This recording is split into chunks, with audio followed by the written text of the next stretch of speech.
নাহমাদুহু ওয়া নুসাল্লি আলা রাসূলিহিল কারীম আম্মা বাদ। প্রিয় উপস্থিতি, আজকে সমাজের কিছু বাস্তবতা আপনাদের সামনে তুলে ধরব।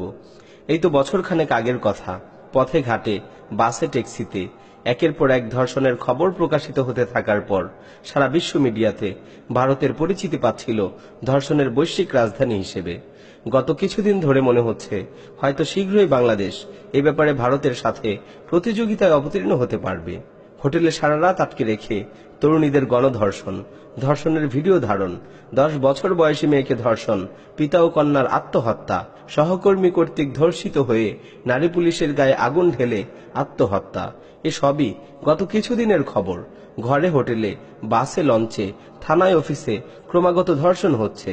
এর মাঝে কিছু খবর মিডিয়ার লাইমলাইটে আসছে, আর কিছু খবর পত্রিকাগুলোর ভেতরের পাতায় হারিয়ে যাচ্ছে। আমাদের সমাজের মতোই ধর্ষণের ক্ষেত্রেও হাই ক্লাস লো ক্লাস ভাগ হয়ে গেছে। তাই কিছু ধর্ষণ নিয়ে কথিত জাতির বিবেকরা সোচ্চার, আর কিছু ধর্ষণ নিয়ে নির্বিকার। এসব কিছুর প্রভাব সাধারণ মানুষের উপরও পড়ছে। পাড়ায়, মহল্লায়, অফিসে, ক্লাসে, ঘরে, বাইরে আলোচিত হচ্ছে ধর্ষণের খবর। সবাই নিজের মতো করে ব্যাখ্যা দিচ্ছেন, সমাধান দিচ্ছেন। এসব কিছুই আপনারা জানেন, যা ইতিমধ্যে অজস্রবার অজস্রভাবে বলা হয়েছে। আমি সেই কথার পুনরাবৃত্তিতে যাব না। আমি বলবো না ধর্ষণের দায় শুধুমাত্র উগ্র পোশাক পরিহিত রাতে পার্টিতে যাওয়া তরুণীর। আবার শাহবাগী সুশীল প্রগতিশীলদের মতো আমি বলবো না ধর্ষণের জন্য পুরুষ জাতিই দায়ী। আর ধর্ষণের সমাধান হলো আরো বেশি কথিত নারী স্বাধীনতা, আরো ছোট পোশাক, আরো বেশি অবাধ মেলামেশা। এই শিশুসুলভ দোষারোপ অর্থহীন। বর্তমানে বাংলাদেশে ধর্ষণের যে চিত্র আমরা দেখতে পাচ্ছি, একে বিচ্ছিন্ন কোনো ঘটনা ভাবার সুযোগ নেই।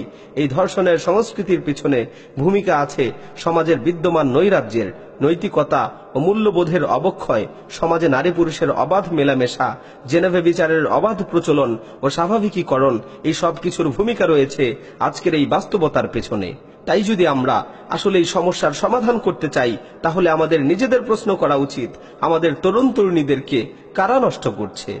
আজ থেকে কয়েক দশক আগে খোদ ঢাকা শহরে নারীরা বাসার বাইরে গেলে পর্দা দেওয়া রিকশাতে চড়তেন, আর আজ আমরা দেখছি পিতামাতার সম্মতি নিয়েই তাদের চোখের সামনে তরুণী মেয়ে ছেলে ফ্রেন্ড সার্কেল নিয়ে ঘুরতে যাচ্ছে কক্সবাজার, কুয়াকাটা, রাঙামাটি। বয়ফ্রেন্ড গার্লফ্রেন্ড আজ স্বাভাবিক হয়ে গেছে। ঠিক কিভাবে আমরা এই অবস্থায় এসে পৌঁছলাম? আজ বিজ্ঞাপন আমাদের তরুণ তরুণীদের শিখিয়ে দিচ্ছে বন্ধু, আড্ডা, গানে হারিয়ে যাওয়া ছাড়া জীবন অর্থহীন। সিনেমা আর নাটক আমাদের শেখাচ্ছে লিভ টুগেদার দোষণীয় কিছু নয়। পত্রিকার টিভি চ্যানেলগুলো আমাদের শিখাচ্ছে শারীরিক প্রেম খারাপ কিছু না। লবণ থেকে গাড়ি, শেভিং ক্রিম থেকে শুরু করে পায়ের জুতা পর্যন্ত সবকিছুর বিজ্ঞাপনে ব্যবহার করা হচ্ছে নারী দেহকে। মধ্যবিত্তের ড্রয়িং রুমে আজ যুবক ছেলে মেয়ে বাবা মার সাথে বসে বসে আইপিএল আর বলিউডের কল্যাণে বাইজি নাচ দেখছে। ভারতের টিভি সিরিয়ালের কল্যাণে বাসায় বসে বসে সবাই শিখে যাচ্ছে পরকীয়ার নানা কলা কৌশল। পশ্চিমা চিন্তা ও ভারতীয় হিন্দুত্ববাদী সংস্কৃতির আগ্রাসনের নিচে চাপা পড়ে গেছে আমাদের লাজ লজ্জা, আত্মসম্মান, আত্মনিয়ন্ত্রণ।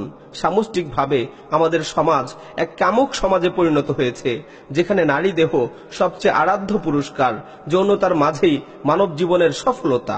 আমরা বাস করছি এমন এক সমাজ ব্যবস্থায় যেখানে ক্ষমতা, অর্থ কিংবা সুপারিশের জোরে যে কোনো অপরাধের পর নিছক ধর্ষিতাকে দোষারোপ কিংবা সমগ্র পুরুষ জাতিকে ধর্ষক সাব্যস্ত করার মাধ্যমে আমাদের সমস্যার সমাধান হবে না। সমস্যার সমাধান ততক্ষণ হবে না যতক্ষণ আমরা সম্পূর্ণ চিত্রকে বাদ দিয়ে শুধুমাত্র নির্দিষ্ট একটি অংশের দিকে নজর দিব।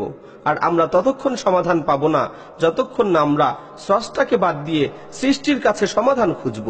আর মানব জাতির সৃষ্টিকর্তা আল্লাহ সুবহানাহু ওয়া তাআলা এই সমস্যার সম্পূর্ণ সমাধান আমাদের সামনে উপস্থাপন করেছেন, যা হলো পুরুষদের দৃষ্টিকে অবনত রাখা, নারীদের জন্য বাধ্যতামূলক পর্দা করা, নারী ও পুরুষের অবাধ মেলামেশাকে যথাসম্ভব বন্ধ করা, সমাজে বিয়েকে সহজ করে দেয়া, জেনেভা বিচারকে কঠিন করে তোলা, এবং আল্লাহ সুবহানাহু ওয়া তাআলা আমাদের জন্য দিয়েছেন এমন এক শাসন ব্যবস্থা যা ক্ষমতা, অর্থ আর সুপারিশের তোয়াক্কা না করে ধর্ষকের জন্য কঠিন শাস্তি নিশ্চিত করে।